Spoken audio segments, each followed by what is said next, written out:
Alright, we're not pressing the cross button to begin, we're pressing the options button to begin, because we're back on our favorite game, WRC 10. And I'm glad I went back into this game, because after a weekend getting some real seat time in some WRXs, coming back onto this game, again, our favorite thing, the 24-hour time trial, I forgot how good this game was. Just the way the inputs translate into the car doing what it should do in real life, this game feels so good. This game feels so much better than EA Sports WRC.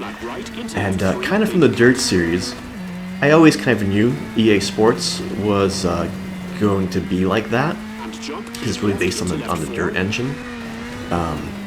And I kind of maybe not forgot about it, but let that slide, just to have new content, new cars, really enjoy the game. But this weekend, after a 2-day class, really kind of focused on some things out there in the real world and tried to apply them back into here in The Sims. And they just work beautifully in WRC 10. The way the car rotates under braking, like, I don't have to use the handbrake at all in this game. The car just rotates as it should. And in EA Sports WRC, I'm always finding myself kind of fumbling for that handbrake button to get the rotation that I expect.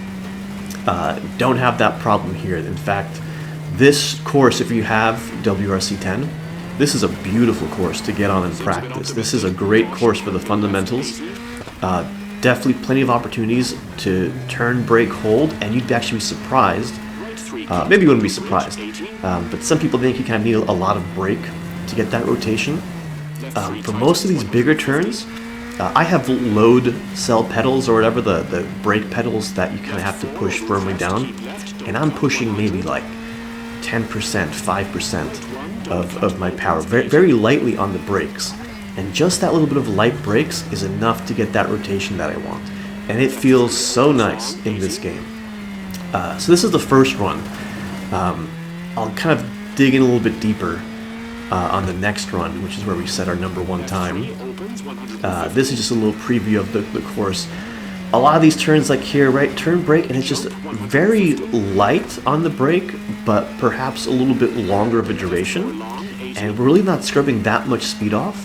But we're getting the weight over the front wheels, and we're really getting that authority to get a rotation. And that's one of the things that I was kind of picking up on over this past weekend during a 2-day course, kind of thinking about the front and backwards body movement or weight transfer. I think you can't really feel that in The Sims. I think that's part of kind of like what might trip some people up, I think even myself.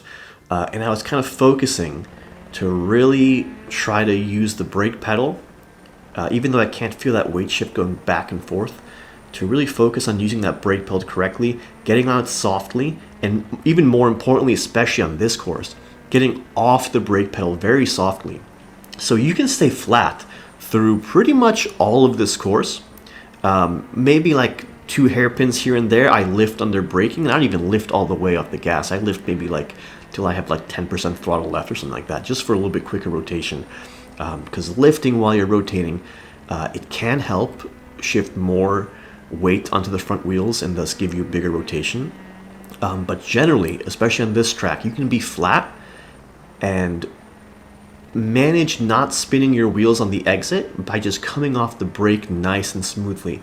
And as well, that will help you manage the understeer, because you're not popping off the brake, you're not popping off the weight off the front wheels, and you're coming off that weight smoothly. You can really get some nice rotations into this. And another thing, just kind of working with some students this weekend, really think about the way you're letting off the brake pedal as you're unwinding the steering. So you can kind of overlap, let's say, those two inputs. As you're unwinding your steering, you should also be slowly letting off the brake pedal. And that will help kind of alleviate some of these situations where you've kind of finished your rotation, you've finished a turn, but you've over-rotated. So now you have to kind of flick yourself back the other way. If you start removing some of that brake input as you're unwinding the steering, and another thing perhaps is also you maybe, I don't know how you're personally driving, but some people can unwind a little bit earlier, because if you're finding yourself in that position where you've completed your turn, but now you've kind of pendulumed yourself too far one way and you have to turn the other way to straighten yourself up for the upcoming straight after the turn, you likely could have started to unwind the steering wheel a little bit sooner. And as you're unwinding the steering wheel, you can start to slowly get off the brakes. And again, we're not even on the brakes all that heavy. It's very light pressure for a lot of these big turns. As we get into some tighter radiuses, like here, a little bit more firm on the brake, but I'm far from standing on the brake. But let's get into the real run here. Going to accelerate up into fourth, turn very slightly on the brakes and holding that ever so gingerly, letting off smoothly. We're going to dab the brakes a little bit before we crest this jump, and then get ourselves turned. Big brakes, holding softly off the brakes so we're not spinning the wheels in second gear. Again, tiny brakes for rotation here. Brake, tiny brake, off brake as we're going through here. A little bit of a bigger brake here as we go into this too, and gently off the brakes. We're on the brakes for quite a while, but we're gently off them, and that's how we're not spinning our wheels in second gear. Trying to do a nice single radius through here, and then back the other way. This one's a little bit of a firmer brake pressure and lightly off of it, so we're not spinning our wheels. It gets slippery here, so make sure you get yourself pointed in before that slippery point. And again here, just light brake pressure, trying to keep our car kind of pointed down the road, trying not to over-rotate too much. And through here, again, you can really just kind of send it in, just minimal brake pressure will really get you that extra rotation. Here, trying to treat that as one radius again. We're going to be a little bit firmer on the brakes going to this left-hander, but most importantly, getting off the brakes nice and smoothly so we're not spinning the wheels on the exit. Here, lifting off the gas and then getting back on the gas before we lift the brakes. So that's another huge thing you can practice. If you're lifting off the gas, get back on the gas before you lift off the brakes. And that will get you some really nice body control. So again, just a touch of brakes going over this crest here.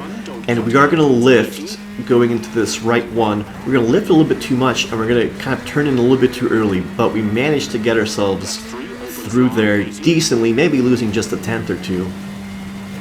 And again, nice and gingerly on the brakes and off the brakes, so we're not spinning our wheels while we're full throttle.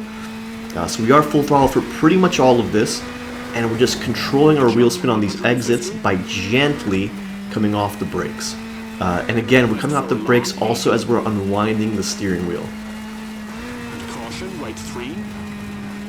And then through here again, trying to treat this as a nice smooth radius.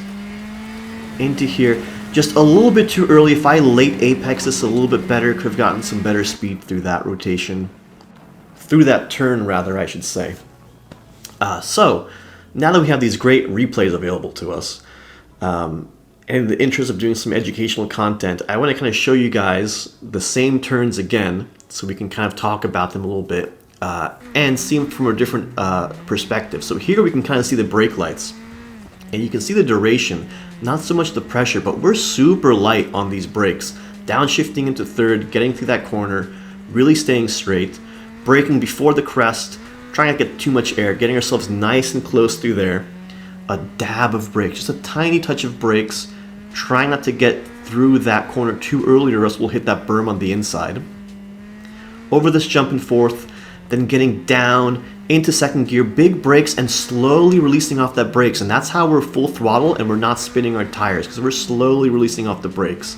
Here, could have seen this a little bit wider for that single smooth radius. And then this upcoming left's a little bit tighter, so we are going to try to slow ourselves down a little bit with those brakes. So a little bit firmer on the brakes, but again, softly off it. This part there is slippery, so we're getting ourselves turned in before the slippery, so we have the angle set. And maybe a little bit too wide there, but again, gently on the brakes going into that turn and gently off the brakes.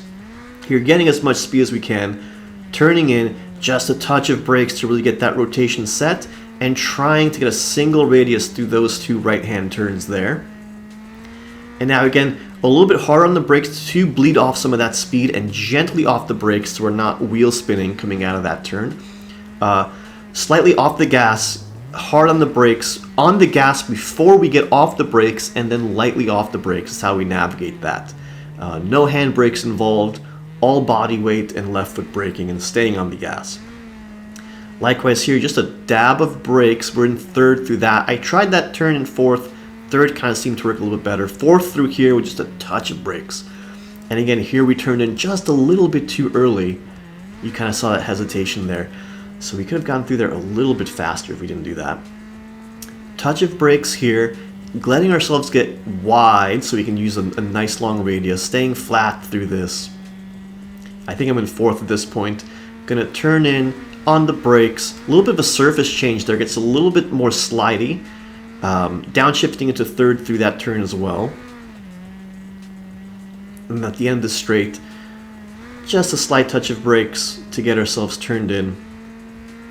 And then back the other way with a little bit more authority on the brake pedal, and even more here. Again, could have just waited on the outside a little bit longer to really hit that late apex, which would have gave us some better exit speed.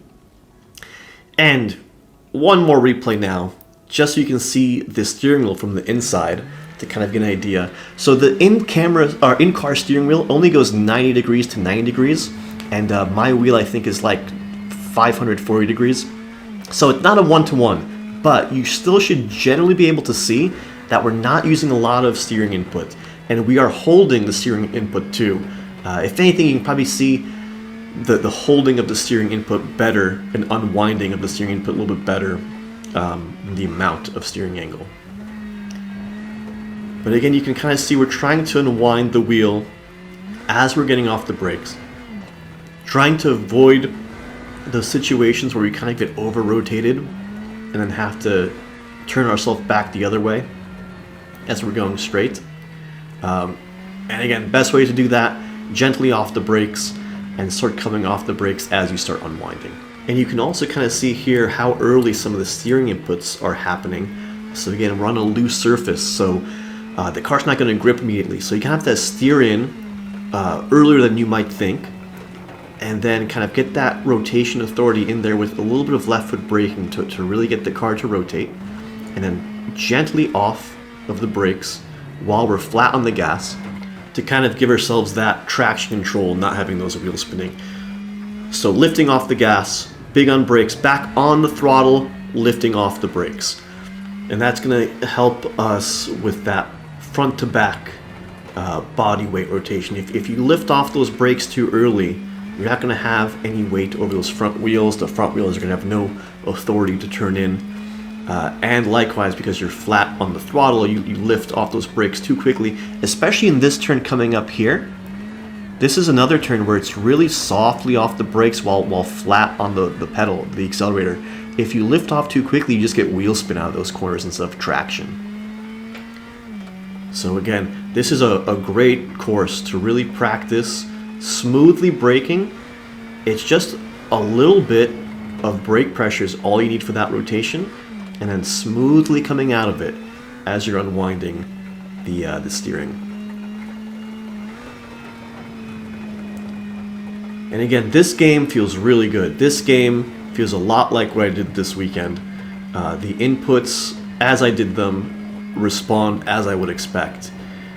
So I'm really liking this game. Really like to get back into it. This was fun. I know people want to watch, the new game that just came out, but this is a great training tool.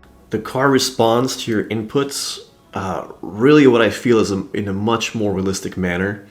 And like I said, the concepts and techniques that I focused on over this weekend with the students, I purposefully tried to incorporate them into here.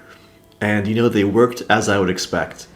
And I also want to take some time at the end of this video just to say I will be gone again for the Christmas break. So another little hiatus for making videos. Sorry about that, guys. We'll be back in the new year.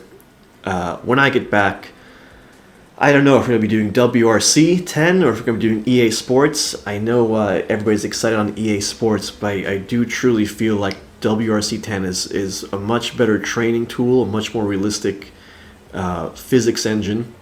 And even just for my own sake, trying not to pick up any bad habits from dirt. We've had students in the past who have done nothing but play dirt. They come out to the school and they have some bad habits that we kind of have to unteach. And in this game, I mean, it feels exactly like it would out on a lesson. The way the car rotates, the way the car responds. So I feel like you can get a lot out of WRC 10. Despite that it's an older game, you know, there's not really any new content. It's not as exciting. But I do think this is a much better sim to practice on. So, anyways, guys, as always, thank you for watching. Thanks for sticking around. If you do have WRC 10, I highly recommend you boot up this course here and practice some left foot braking. Practice being soft on the brake for a longer duration, and also practice coming off that brake pedal nice and softly to not pop all the weight over the front wheels off unexpectedly. So nice and soft off the brake. As you're coming off the brake, also think about unwinding those hands. Not that they really should be crisscrossed or anything in this game. I think, you know, on my G Pro wheel, which I think is set to like 540 degrees on a car like this, I'm like 90 degrees to 90 degrees in real life with my hands for this whole course.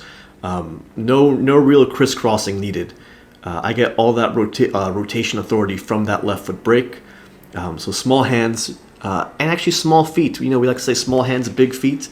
So you do your steering and push through the feet. But honestly here, it was very light on the feet too. So give yourself something to practice over the holiday break if you do have WRC 10 installed. Again, highly recommend. And then just take this last turn with a little bit more of a late apex than I did. Anyways, thank you guys for watching. See you in the next one. If I don't talk to you again, Merry Christmas, Merry Kwanzaa, Happy Hanukkah, and Happy New Year. Bye-bye.